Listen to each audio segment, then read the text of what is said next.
Okay, let's get started. Thank you for joining us this afternoon for our discussion of the public understanding of economics and economic statistics in light of a new study carried out by researchers at the National Institute of Economic and Social Research, King's College London, Full Fact, and the Royal Statistical Society. This study set out to explore how the public thinks about economic concepts and corresponding economic statistics. Insofar as these are important to individual decision-making, public understanding is, of course, of interest to everyone involved in communicating economic information. So I'm delighted to have with us today to discuss these issues, Johnny Runge, lead author of the recent report on this study and senior researcher at the National Institute, as well as Chris Giles, economics editor of the Financial Times, and Jonathan Athow, Deputy National Statistician and Director General, Economic Statistics at the Office for National Statistics. So the running order for the next hour or so will be for Johnny to present the study and its findings. I will then invite Chris and Jonathan to give their reflections, and we'll then open up for questions from the audience. If you would like to ask a question, then please type this in the Q&A facility at the bottom of your screen. And if you're invited to speak, you'll need to unmute your microphone, and please say your name and affiliation before asking your question. Finally, please note that this event is being recorded. I have also been asked to mention that we may have a few technical issues, so please bear with us and apologies in advance. With that, I'll pass over to Johnny for his presentation. Okay, thank you so much, Rebecca.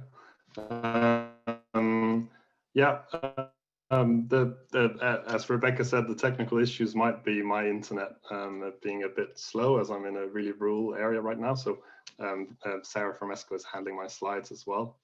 So if you can go to the next slide, Sarah. So as Rebecca said, we set out to understand how people think about economics, how they understand different economic concepts and statistics, and then kind of like how they subsequently judge and evaluate the main economic data they're presented with. The idea is that we as an economics community arguably need a better understanding of this kind of parallel popular view of economics that exists in order to kind of improve our communication to the public. So this is some of the topics we covered, and I'll go through them quickly in this presentation. So if you can go to the next slide. So we did 12 focus groups with 130 people recruited by a market research company and sampled to include a variety and mix of different participants by different demographics. It's important to note that the aim of this kind of sampling and qualitative analysis is not to be representative or generalizable to the wider UK population.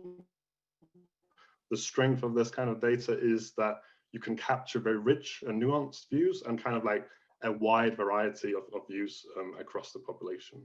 But then we also did an online YouGov survey with a national representative sample and exploring some of those same questions and testing some of the focus group findings. And we did a literature review as well, which is really interesting and which you can have a look at in the report if you like.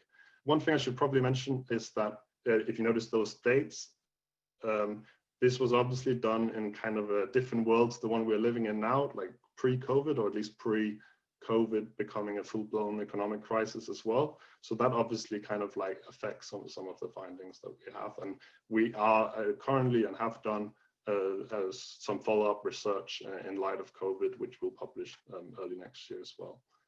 Next slide. So our headline finding, so to speak, is that public understanding of economic concepts is relatively limited. There's some nuance to this, that it's especially weak on concepts relating to the abstract national economy, which is often seen as less important to people's everyday lives. But then you also have some pockets of public economic expertise where people see it as very relevant to their own lives and personal finances and so on. But generally, people understand these economic issues through the lens of their familiar personal economy, if you like, in the sense that, for instance, on interest rates, which is something people know a lot about, they can identify quite often the personal implications of a borrower or saver, of high and low interest rates. They can quite often identify that current interest rates are quite low and so on. But even on that kind of concept, it's the more like kind of abstract national economy in terms of interest rates, why they're set the way they are, the impact on the broader economy, who sets them, and so on. Quite often that's more limited, that knowledge. Public understanding of the size of economic indicators is also quite weak, in the sense that people lack confidence in speaking about economic figures when they are reported as absolute numbers, in millions or billions, or in percentages as proportional rates. People just prefer to speak in broad terms, about low unemployment rate or high unemployment rate, rather than going into these numbers generally. So on the next slide, another of our head findings is that large parts of the UK public have misperceptions about how economic figures are collected and measured, and who they're produced and published by. That you might say that's not really that important necessarily, but what we found in some of the focus groups was that sometimes this affected how people understood these economic concepts, or it affected kind of their confidence in the perceived accuracy and reliability of these statistics. So I'll especially speak about this on unemployment statistics, but just to say that this was a broader theme in the focus groups, where and this was not something we set out to explore, so it's based on kind of like what we picked up through answers to various questions. But people, it is clear that they are keenly aware that they live in a world where data and statistics are often used to promote a particular view, and they are just inherently skeptical about any data they see. And what our focus group showed was that official economic data, for instance, from the ONS in this instance, are often subject to the same public scrutiny as any other data, just simply because people are often not sure exactly who produces and publishes them, whether they should trust them or not, and so on. And then the survey found variations across key demographics. That's something, we found there's high interest, high knowledge, and higher confidence when participants were older, male, and they had higher socioeconomic background, higher education. That kind of findings could be conditioned by the fact that we set out to explore quite big macroeconomic concepts. Maybe those kind of findings and these kind of variations in demographics would have looked differently if we had explored, say, payday loans, benefits, minimum wages, and so on. But what was clear from the focus groups was that personal circumstances certainly do play a role. People recognize that themselves, their age, their personal circumstances, whether they are homeowners, or their experiences of economic crises, where they learn a lot about the economy, do shape their economic understanding.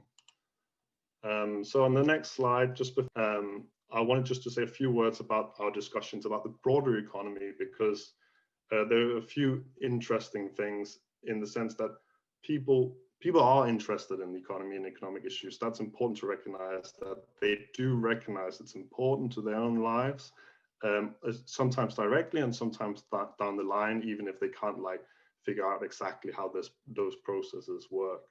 And they do also admit and regret that they sometimes lack a detailed understanding of the economy, and they see it as they see the communication of it quite often as confusing, complicated, and difficult to understand. And then they go on to say that, quite often they wish that economics were taught more widely in schools. What's also important to recognize is that people express disillusionment with the economy. Quite a lot of people see it as something negative that kind of pops up every 5 or 10 years or whatever. And that they're not necessarily thinking so much about day to day, but then suddenly comes and maybe threatens their livelihoods or job prospects, and so on. And that's where that's kind of like the framework through which they see the economy. So on the next slide, unemployment was one of the concepts that we set out to explore. Obviously, this is a concept that people had quite a lot to say about. It's intuitively a bit easier to understand than some of the other concepts. So we also have quite a few findings on this. And one of the things that was clearest on unemployment is that when you present the general public with unemployment figures, when we did the focus groups in the survey, 3.8% was the official unemployment figure. I think the most recent data is from September, was 4.8%. But a common reaction, and sometimes a very strong reaction, is that people simply think this figure is really, it feels very low. People, when they hear it, they often start contrasting it with, kind of like the local community, what they see among friends and family, and just kind of starts like they're struggling to find a job or a proper job, and just feel this intuitively, this figure seems quite low. And then some people kind of take that immediate reaction, and that sometimes lead to a lack of confidence in the unemployment statistics, which kind of manifests itself in a couple of different ways. So the first one is in terms of potential distrust with the messenger. A lot of people seem to perceive the government as politicians as the source of the unemployment statistics. So for some focus group participants, they seem to assume unemployment statistics were based on benefit claimant data held and collected by the Department for Work, alternatively tax data, where obviously in reality in the UK it's collected by the Office for National Statistics through a large household survey. People also often associate economic data with politicians and the government because that's the people they see on the news who kind of present and discuss and use these figures, and then they go on due to the fact that they sometimes distrust these politicians, go on to like kind of mistrust the figures themselves. So if you go on to the next slide, this kind of initial like wondering why this figure is so low also sometimes manifests itself into people having ad hoc some quite interesting and detailed and insightful conversations about how is the modern labor market, how do you measure this the increasingly blurred lines in the modern labor market between employment and unemployment. And quite a lot of people question whether that's accurately captured in official statistics. The most obvious example is 0 hours contracts, self-employment that people bring up, but also a wide variety of other insecure or fixed term type contracts. People talk a lot about job quality when they discuss this unemployment measurement. Should all jobs really count the same? In these type of statistics, is jobs in terms of hours, paid job conditions that should not count as fully as others. In the course of those kind of conversations in the focus groups, it was also quite clear that there is a common assumption that people are recorded either as employed or unemployed in the official statistics. People just assume that any kind of like disagreements will be whether people in one of these two groups. And then when they're provided late in the focus groups, when they were provided with information about there's this third group called economically inactive and how they are accounted for in the unemployment statistics, they're quite often very surprised and something that they had not heard about before. So if you go to the next slide, we asked survey participants how they thought different types of people were categorized in official statistics. And you'll see, and we introduced this third category in this survey question, not economically inactive, but something like slightly similar, I guess. And I mean, the good news, just to take the good news first, is that quite a lot of people kind of intuitively understand student, a retired 69-year-old not working anymore, and so on, that it kind of belongs to some other category. But they're also, and you know, they understand that a 0-hour contract, 5 hours per week, 2 hours per week, looking for more work, that is categorized as employed. But there's also a lot of you know, differences between people, including, you know, most notably people thinking that a stay-at-home parent with no job, not looking for work, 49% thought that was categorized as unemployed. Okay, so if we go to the next slide. The story about inflation is in some ways quite similar, in the sense that when people were presented with the official figures, they just kind of instinctively thought that sounds very low. It was 1.5% at the time. That sounds very low. And just kind of like try to explain, or like try to discuss why that figure is so low, and why it wouldn't be higher. And focus group participants were quite often by themselves went into discussions about how is inflation measured, how is it calculated, and it was quite clear that people didn't know exactly. They had some assumptions ranging from it being based on, you know, just a few very simple items, usually either supermarket items or like fuel or something like that, or a very large basket. And they didn't use these words, but in economics terms, that was unweighed basket and excluded important items such as especially housing cost, and in the UK context, the council tax. And that kind of led to discussions about suspicions that these figures might reflect someone else's inflation, but certainly not my inflation, because I think that that's much higher, especially based on examples of, you know, certain things in the last year. Other than that, the story about inflation that I'll highlight today is quite similar to some of the general findings I've highlighted, in the sense that people prefer to speak in broad terms rather than in numbers about inflation, and they saw it through their personal economy. So they paid attention to like price changes in their personal consumption. They sometimes came across it in terms of their you know, wage increases, but they rarely considered kind of like more broader themes, why prices rise over time, and the role of inflation in the broader economy, and you know, things like the inflation target and so on. Okay, so if we go to the next slide, about GDP.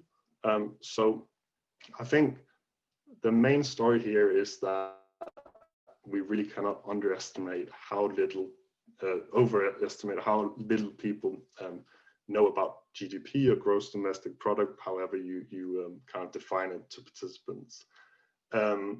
When you give people, you know, the best possible conditions in the sense of a multiple choice question where you have to identify the right definition, around half of people get it right, but that kind of like, you know, hides the fact that a lot of the people who get it right cannot go on in focus groups, at least to define it in any kind of meaningful manner, and people are very unsure and uncertain about it. What they do know is that they have seen it, they have seen it mentioned on the news, and they kind of see it as a key example of economic jargon, of something where when they see it on the news, they change channel, and they feel it contributes to this feeling that economics is inaccessible to them.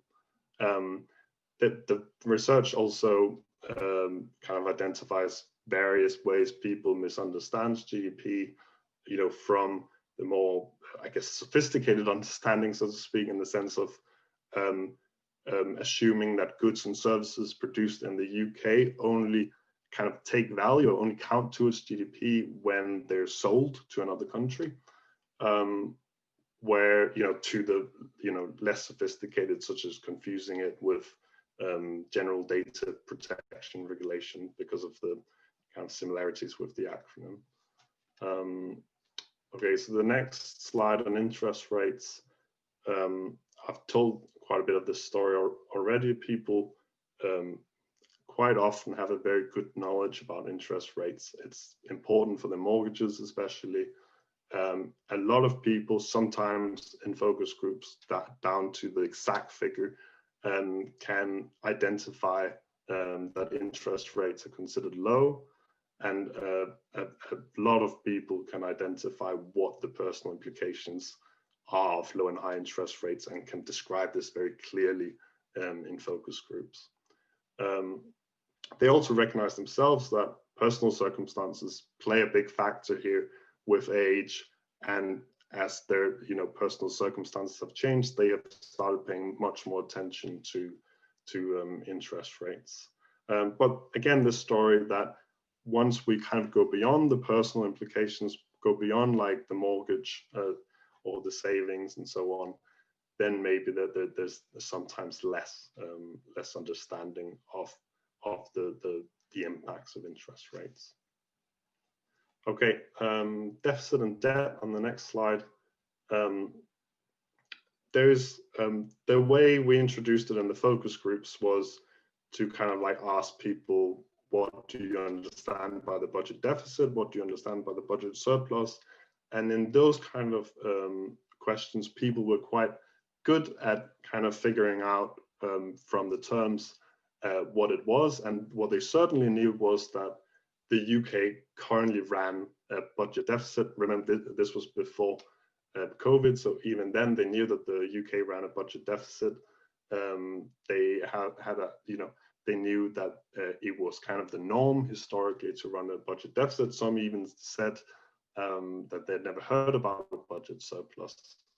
But it was quite clear to us in those conversations and from analyzing those findings that the term budget deficit is a very salient term. It's something people are very familiar with, maybe not surprisingly after the last 10 years. And therefore we decided in the survey, if you go to the next slide, that we decided to do an experiment where we basically divided the sample into two with the same kind of characteristics in each sample, and asked them basically the same question. So we asked half the sample, does the UK government currently run a budget deficit, a balanced budget, or budget surplus? And as in the focus groups, 67% identified correctly that the UK government ran a budget deficit. But when we then asked in kind of like more normal type language, using words like government spending and income, the picture is very different. Only 38% said what is equivalent to a deficit. 26% said surplus. Maybe people, even though they've heard about the deficit, they know maybe that it needs to be eradicated according to some politicians and so on. Maybe they don't actually understand fully what exactly it means. So if you go to the next slide, on trade, again, good intuitive understanding of trade. We did the same survey experiment here with the word trade deficit and split the sample, but interestingly here there was no difference across those two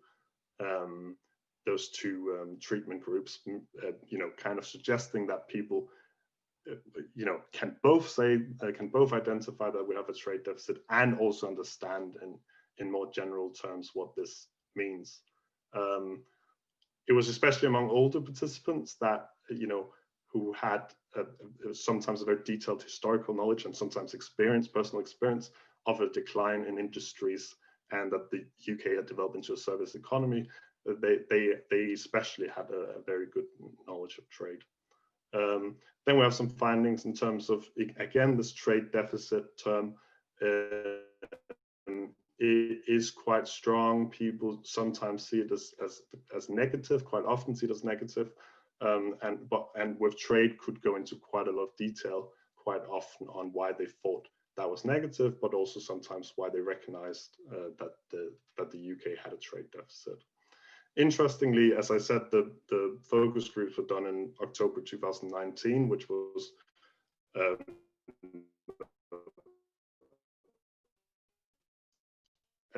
close to one of the people had very limited knowledge about trade deals and were very, very interested in hearing more about it and seeing the full fact explainer that was presented to them towards the end of the focus group. So if we go to the last slide. So what to do from here? So the main aim for us is we need to understand a bit more about how the public think about these things in order to understand and inform how we can improve how we communicate economics and economic statistics to the public. So we, through NISA Impact Acceleration Grant from the ESRC, we have some funding and to do a stakeholder exercise, basically to engage a range of relevant individuals and organizations who are interested in dissemination of economics to the public. And basically what we want to do is discuss these findings, present these findings to as many people as possible in the economics community, the wider economics community, and then draw out implications, recommendations about how do we go, where do we go from here, how do we improve our communication to the public. And if you're interested in that, you're very welcome to contact me. If, for instance, if you're interested in attending a roundtable, but we will also go through other avenues. So you might be contacted anyway. What I just want to say in the very end is that I think it's helpful to frame this area as consisting of two different and parallel ways of understanding an issue.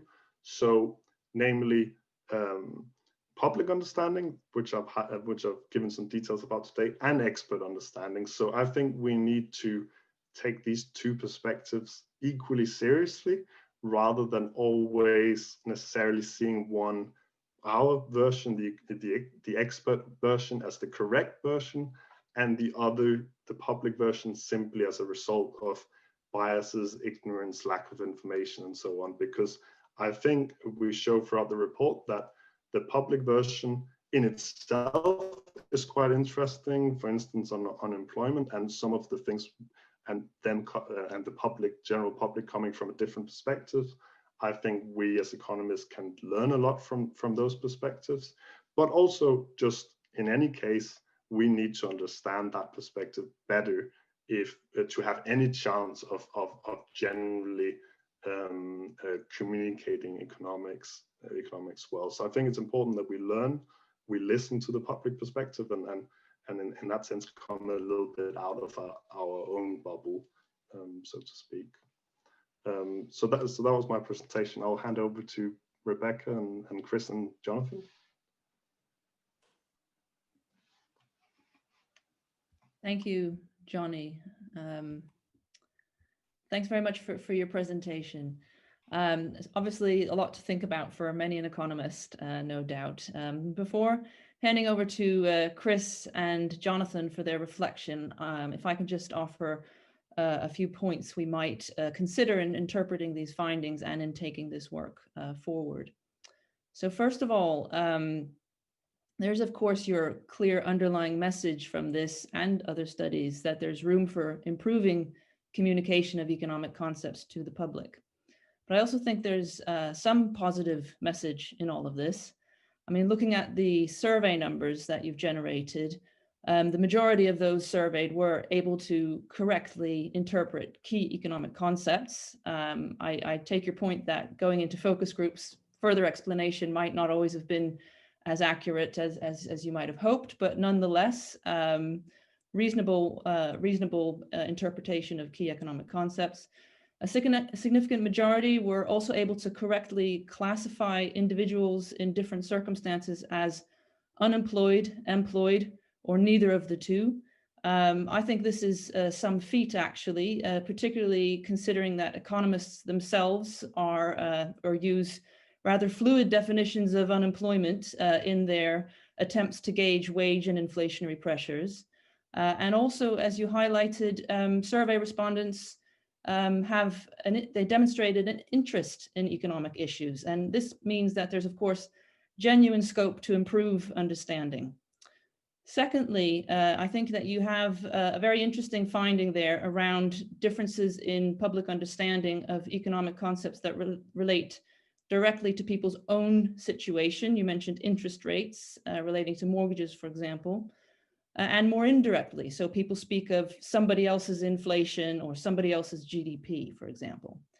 So I think this highlights another opportunity to improve engagement with and understanding of economics concepts by providing an increasingly nuanced set of economic statistics. And this is possible, of course, because of the significant opportunities to provide granular information with administrative data.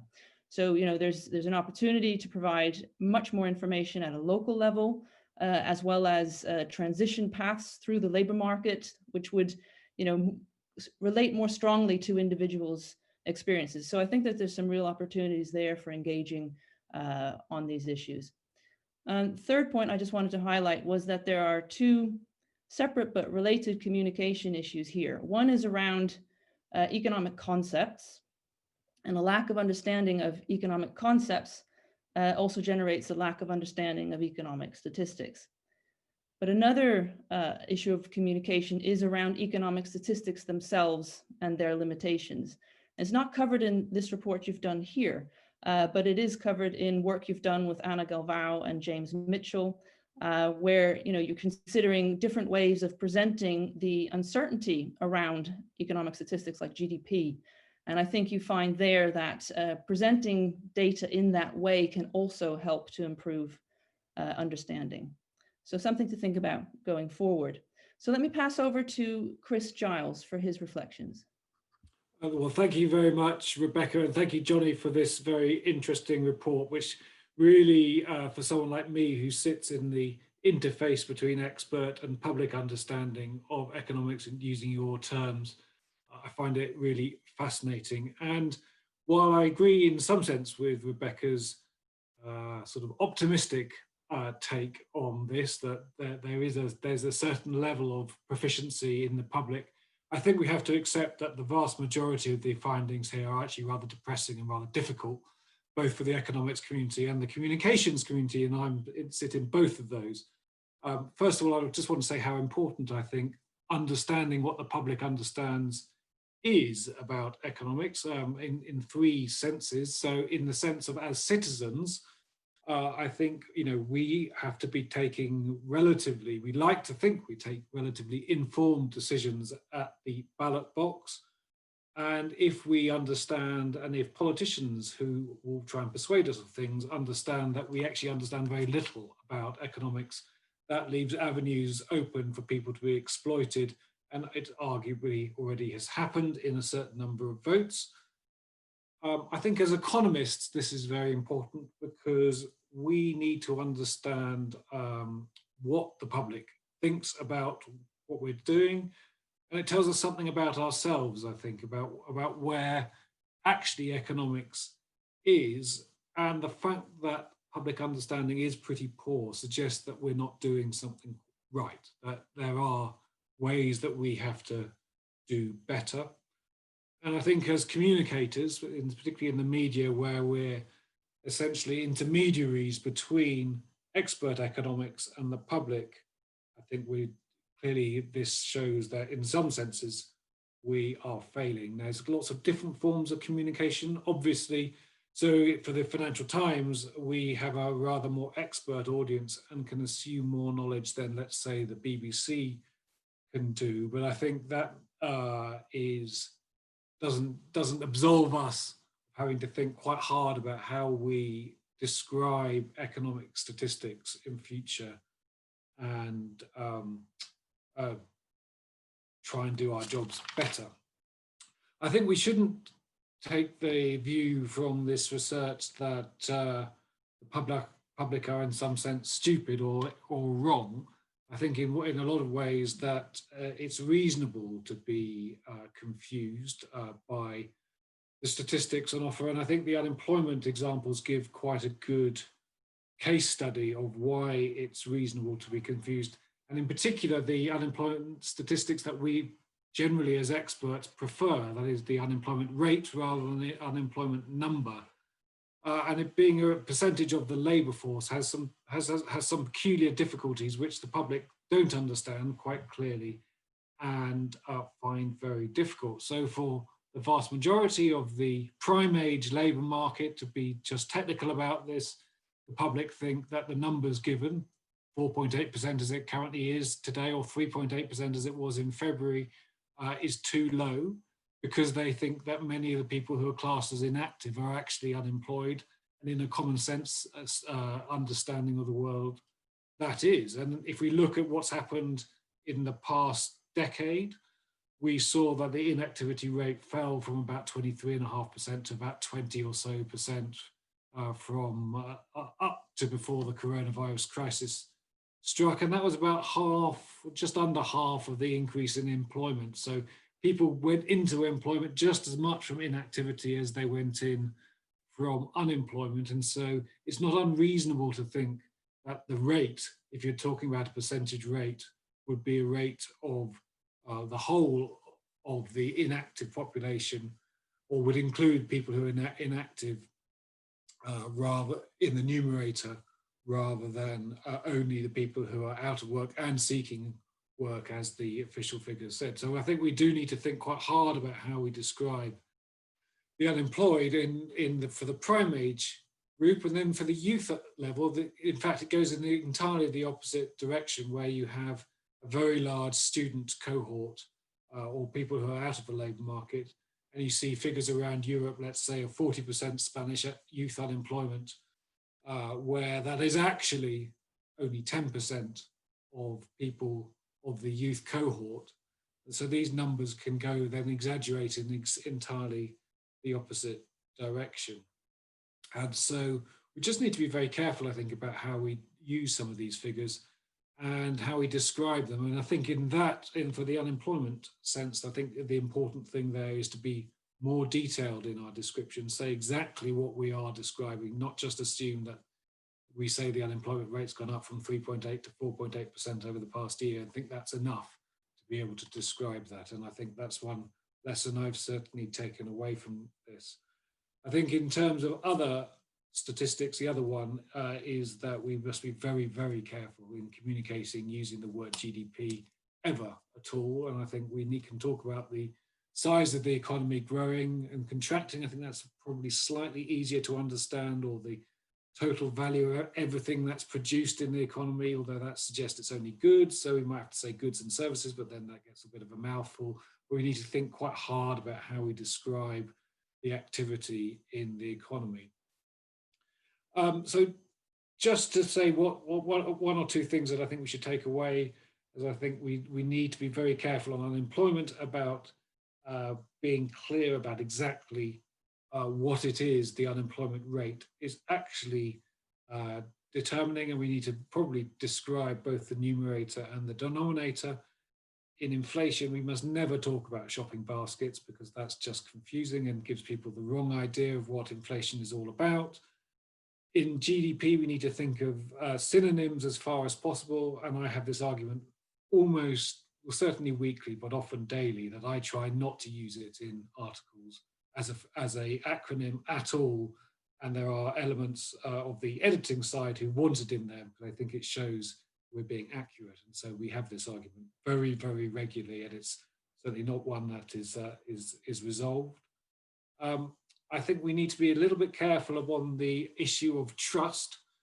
So one response to the issue of there's the lack of trust in official statistics might be that people like us should be always rather nicer to the ONS, let's say, and hold them up on a pedestal and say that everything they do is absolutely wonderful. And that is one that might in fact increase trust, but I think it also then means that we would entirely vacate the challenge function that we also face, and also the role of the media. So that is also difficult.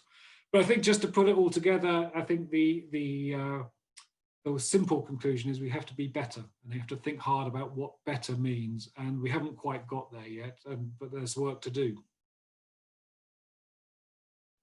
Thank you very much, Chris. Jonathan.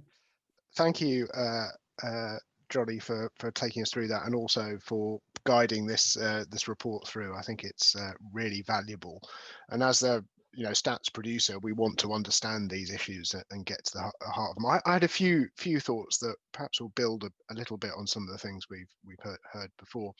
Firstly, I think it's absolutely clear to me, and one of the things we can't duck is that it's the job of statisticians and economists working in organizations such as the ONS to be communicators. Actually, this just shows that just producing the numbers is not good enough. We sometimes say our job shouldn't stop until people have understood the statistics we produce, not just producing them. And I think that's really very important. And I think an extension of that is we need to engage with people and find ways of understanding and challenging misperceptions. If there are misperceptions, often we try and do that, particularly around the labour market statistics. Whenever they come out on a monthly basis, we spend some time engaging with people just to make certain they understand what's going on, and that is our job, and we shouldn't see that as a nice to have or an add-on. It's a core part of what we do. I also think sometimes actually you can just get too dragged into the detail, and sometimes you need to tell the stories, and sometimes it's the wider stories that are important. Sometimes we get ourselves slightly hung up on some of the language. I probably talk about GDP myself too much, and we need to find ways of talking about it. And I think what Chris just said was really very sensible. So I think there's something there that is our job, to engage, to tell stories, to communicate. I think the other aspect here is the different audiences we have, and within the ONS we think about these quite a lot. We've got expert audiences, probably many of the people on the call today.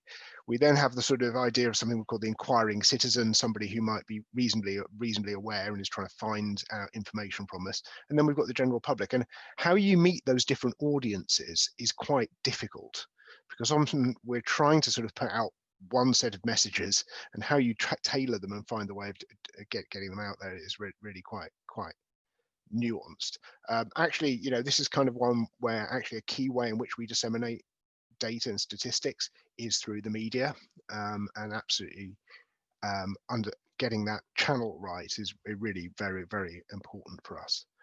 There's one last thing that I want to sort of just say, when I've never quite, I can't quite work out which side of the fence I sit on this one, which is the challenge of analogies. We like to use analogies, and again, it's a key part of storytelling to use analogies. But sometimes those analogies can be unhelpful or create misperceptions themselves. Chris just mentioned the shopping basket and the inflation basket.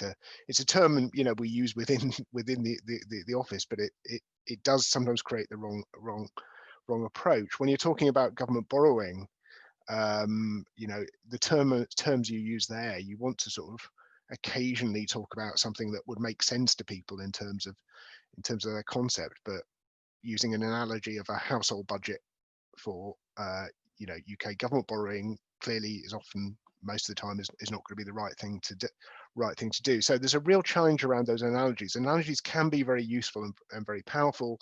Many people use them, and not just in statistics and economics, but they're used in communicating science and lots of other things.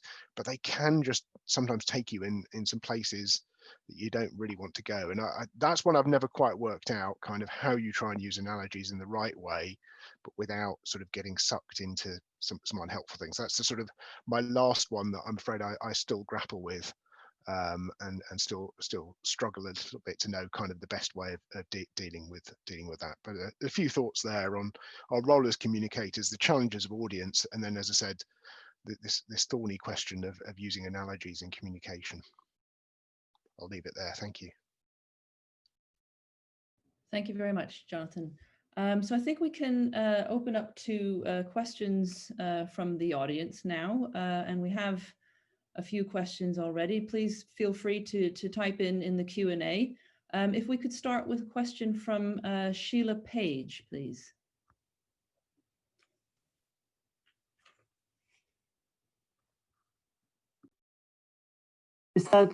Have I unmuted successfully? Yes, you have. Thank you. Sheila Page, Poverty Development Institute, but that's not relevant. I wanted to take up the question of trust in data and losing trust, Because what interested me was that the two areas where people seemed most distrustful were two where there are recent examples of doubtful or contested data, the change in the unemployment definition, the two RPI and CPI indices. Is it not so much distrust in data in general as a long memory for areas where there is distrust? I mean, from my own rather longer memory, I distrust export data because I know of problems with those. I even distrust exchange rate data because I once found a problem with that. But my question really is more forward looking. There was a very good ESCoE seminar a few months ago on the problem of collecting price data under lockdown and when some services and goods simply aren't available. And this raises all sorts of interesting issues. And I know that the ONS is doing the best they can with it. But is there a risk that people will contest the decisions that have been made and that will become another area for distrust of data? And more generally, do you agree that the distrust in data to some extent is justified? Thank you very much, Sheila. Johnny, would you like to just provide a response to Sheila on the basis of the interpretation of your findings, and then we'll go to Chris Giles and Jonathan. Yeah, so I mean, you're completely right to point out that people do have long memories of these things, and they do catch on, especially if they think that, you know, the unemployment rate seems quite low or the inflation rate seems quite low. They will catch on to you know, that the unemployment, they'll remember that the unemployment statistics measurement was changed in the 1980s, 90s, or whenever it was. And they will sometimes have heard about the RPI, CPI debates. And to some extent, we also show that it kind of, like Chris said, it shows the challenge of you know, what we face, that sometimes when you provide more information, or you know, you kind of like get more questions in return.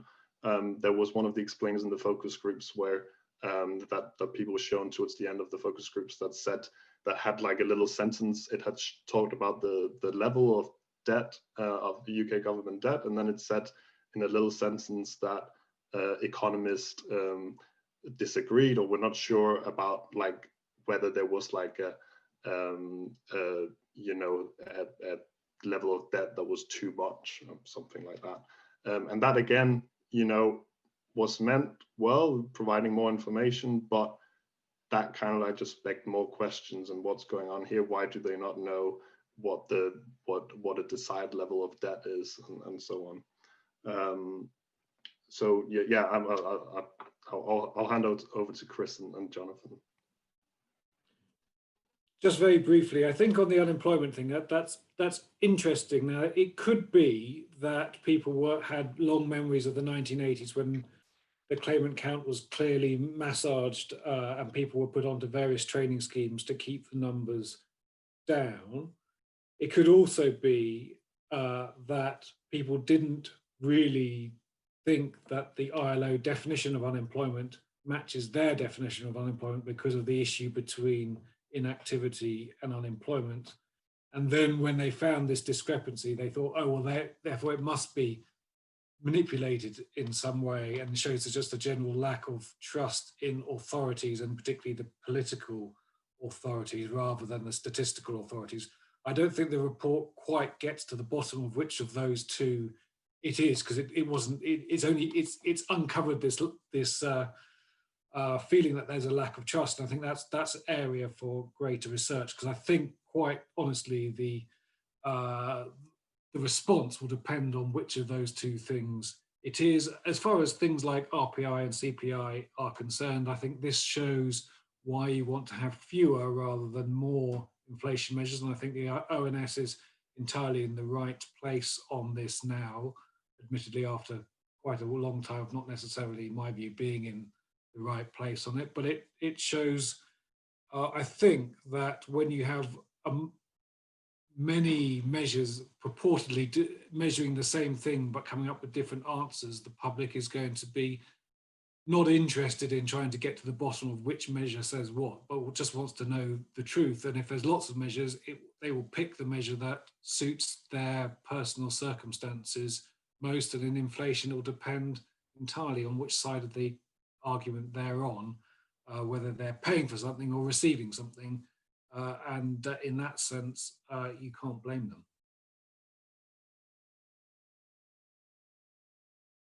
Let me just come off mute. So I think there's a few things here. I mean, my own take on this is trust is a very scarce commodity at the moment, so you do have to sort of think quite carefully about that. We do go out and survey people around the ONS and official statistics more generally, and in general that suggests that across the population as a whole, and if you ask general trustworthiness, it's relatively high for us as an organisation, the statistics we produce. I think Chris has got a very good point. A lot of it is kind of how does it fit with your own personal circumstances and personal experience. If you're in it, if many of your friends are not working, then you might well say, well, actually, unemployment is higher than you know 1 in 20 or whatever the number is. So some of these things I think is how salient these numbers are, but it can also be how it's then played through the media. Another area of our statistics, not economic statistics, where people sometimes are skeptical, is around crime statistics, and the prime way we get crime statistics is by what people tell us their own experiences are. So this is people playing back to us their own experiences of crime, yet people still struggle to believe that some of the trends we've seen in crime. But again, that might simply be their own sort of experience, not maybe directly, but through the media or through other channels by which they sort of gather information around the world around them. So I think it is quite complex. Is it trust or is it more salience? And just sometimes do we, as you know, by talking about unemployment in this way, do we sort of feed that a bit? But I do think there is a big issue of trust, and it's something that as a stats office we worry about a lot to make certain we preserve that trust.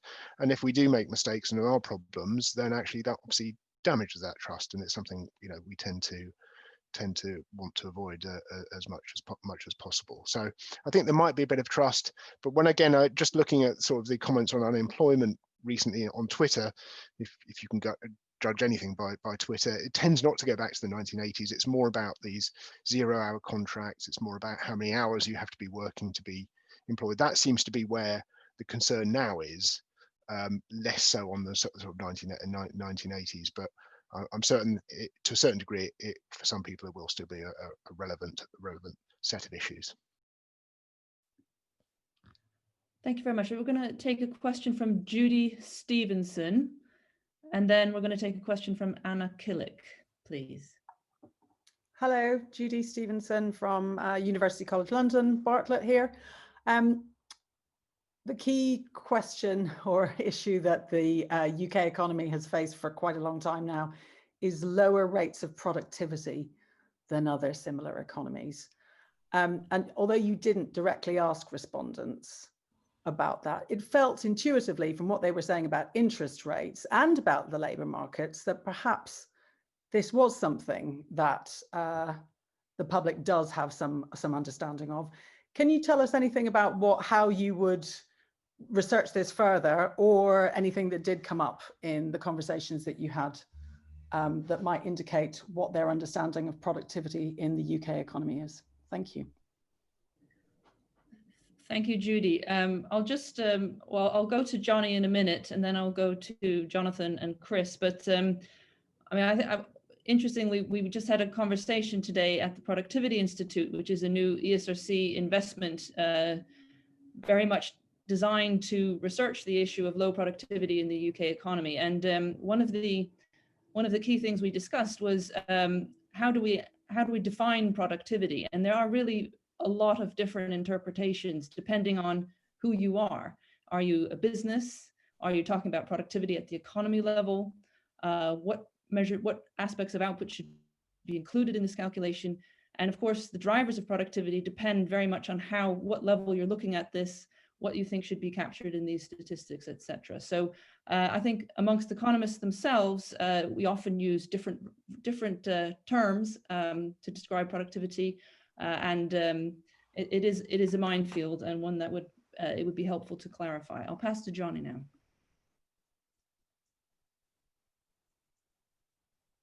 Sorry, I forgot to unmute myself. Yeah, I mean, we as you said, we didn't discuss that, but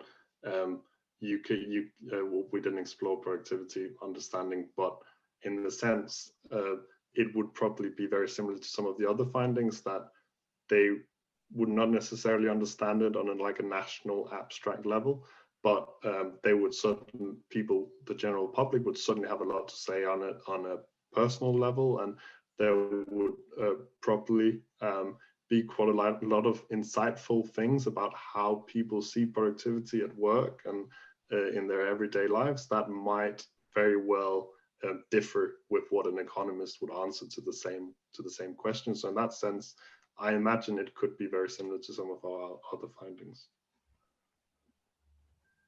Thank you. Jonathan, would you like to add to that? Yeah, I think it is quite a difficult concept, because I've sort of seen people rationalizing from, well, actually, Nissan or whoever claim that their UK plant is one of the most efficient. How can we not be productive?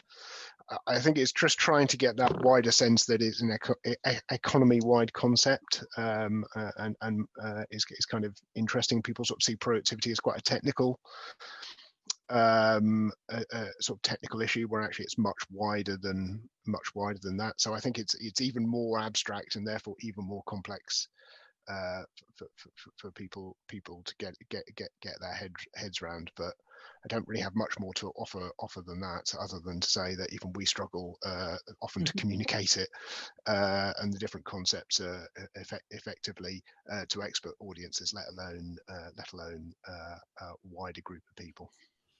Thank you. Chris, did you want to add? I'll just add, I think productivity is one of the hardest things to communicate, just generally because the UK problem, I think, as Judy was alluding to, is not easy to describe. We've both got a levels problem where we're lower than other countries, and this is takes us 5 days to work what a German works in 4 days type of thing, but we've actually got a change problem as well, and we've got a change in the change problem. So we have, it's what derivative of time do you want, and what is the problem that we're facing, which means that levels and changes is hard enough anyway. And when you're getting into where we've got problems in both and people talk at cross purposes, it's one of those cases where I have a very lot of difficulty explaining this internally, and so God knows how well the public understands it externally, but I would have thought it would be very, very bad indeed. Thank you very much. Thank you. Can we have a question from Anna Killick, please? Hi, can you hear me all right? I think this is really important research, so congratulations. And my question is about the time period following the 2008 crisis, which will have been uppermost in the minds of people in the focus groups. And it was a strange period where they would have heard reports that GDP was rising, even if only slightly. But particularly if they were on low incomes, or if they were hit by austerity related cuts to in-work benefits and so on, might have felt that this reported rise in GDP wasn't percolating down to them. And in a way, relatedly, we're about to get much starker and even worse economic statistics coming out during, as a result of the pandemic. I mean, do you think that could almost make people connect back into these even worse statistics? I mean, it's not exactly a silver lining, but is that possible? John.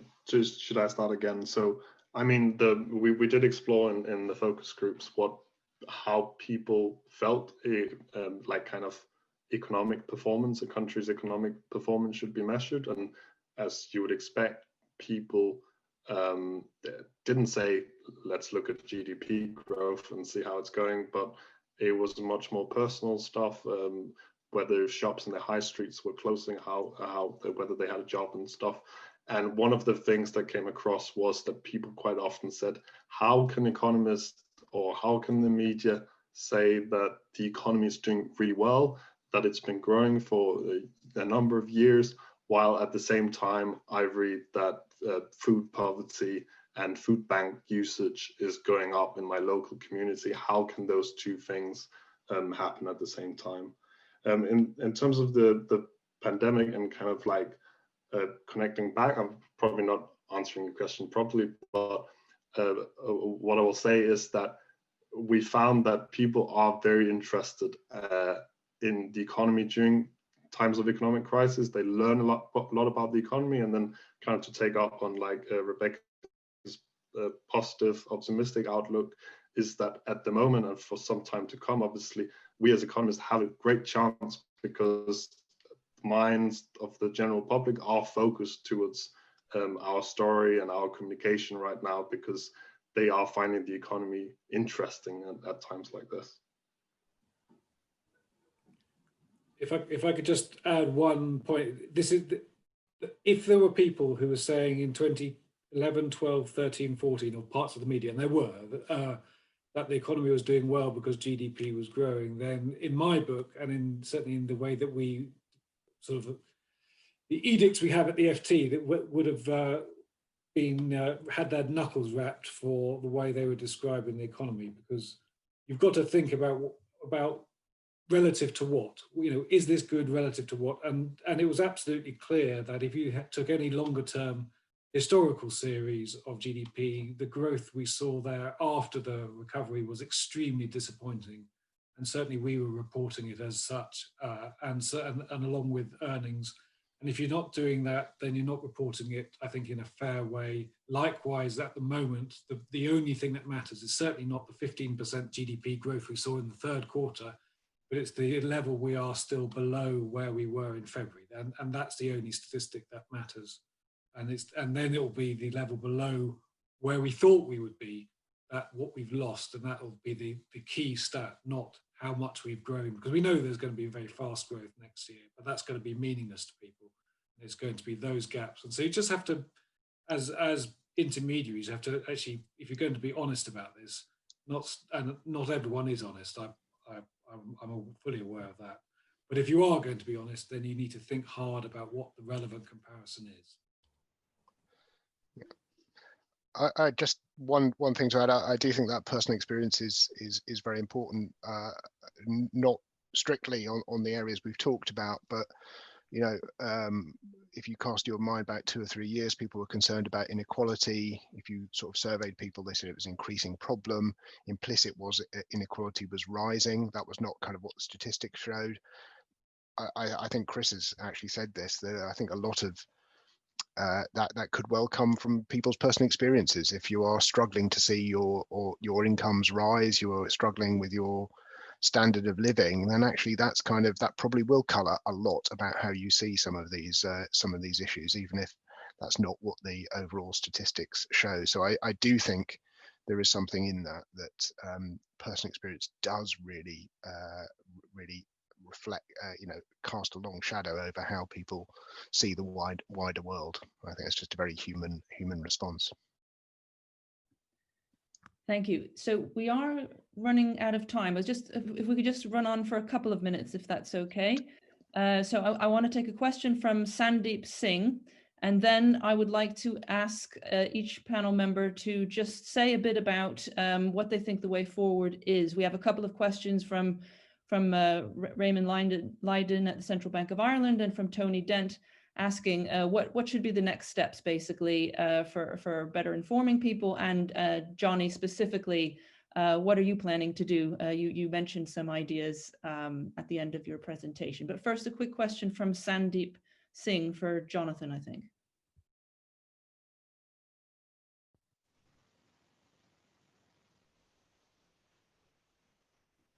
Perhaps Sandeep has left, but it's about whether. But maybe you could answer the other question. Yeah. What's the way forward? So let me just try and align from one to the other. I think it is about trying to find different ways of communicating and trying to get out to people. One of the things that surprised me when I joined the ONS was how much tweeting people in the ONS did. But it's a great way of interacting with people. I think there's a lot to be said for that. It's also, as I said, I think to think about every way we can communicate. We try and get out and talk to people. We try and do things a little bit differently. The only challenge sometimes with sort of doing sort of YouTube videos or things like that is making certain they're sort of the right standard. We don't want to put something out that's not good enough. So if you are going to move into a new medium or a new way of communicating, you need to invest to make certain it's the right thing to do. Some of the things that get some of our greatest attention, though, are things that are sort of data visualizations, or when we can partner with the media. So we did a crime calculator looking at crime in your area. Partnered with the BBC for that. That was really very, very popular. So you're absolutely right. It's new ways of doing it that sometimes get around the sort of traditional ways of communicating. But if you're going to do it, my only sort of thought is you really need to invest in it and do it well. Dabbling in these things, I think, could damage trust actually if it doesn't look and feel credible. So I think it's an interesting issue there. Thank you. Johnny, would you like to come in? Yeah, I think the way forward for us is, as I said in the presentation, we'll do this stakeholder exercise and basically engage as many people from the economics community as possible. But I think kind of like going forward and looking for further funding in this, I think one of the projects that is important to do is that we need to do more to get the public and economists together in virtual or face-to-face rooms in the future to discuss these issues. So obviously this project kind of like we have done a listening exercise. I've kind of gotten as much information from the public, and then we're kind of like relaying it onto you. But I think the more helpful going forward, the more helpful thing is that we do loads of workshops, do loads of one-to-one small group conversations where economists, kind of get out of their own bubble as much as the public gets out of their bubble, and kind of speak to each other, try to find out where do we share. What do we share in our understanding? Where do we differ? Why are these things? I think that could be a really helpful exercise for the economics community. It is done to some extent already, but not really in a very systematic manner. And I think that would be one of the ways. But on just a basic level, I think it's also just prioritizing it. I completely recognize it's an incredibly difficult task with a lot of audiences and so on, but I think more economists, both from research organizations like our own and other economic organizations, we need to be better at recognizing that the public is one of our, if not the main audience, and communicating explainers to those kind of like interested or like explainers or different articles to like kind of the very interested public is not quite enough. You also kind of need to reach the general public. Just very quickly, 4 points I would make. One is that we need to keep understanding what the public understands. So we need to keep this research in mind and future research like this. Secondly, we've got to work all the time on what we're comparing macro statistics with and have decent comparisons, whether they're historic or cross-national, to put anything in context. So context always matters for helping people to understand. Third, I think we need to think with macro statistics always about thinking about distribution as well as the overall macro thing, so that it puts things in in touch with and explaining to people that this is the national average and not everyone will have the same experience. And fourth, as far as possible, use as many graphs as possible, because pictures often are better than words. Well, thank you very much. Great observations from everyone. Thank you everybody for your participation. I'm sure you'll agree that this has provided lots of food for thought for economists all over the place, government, media, statistics producers, researchers, and also economists in education establishments. A big thank you to all of our speakers, Johnny Runge, Chris Giles, and Jonathan Athow, for your contributions and your discussion.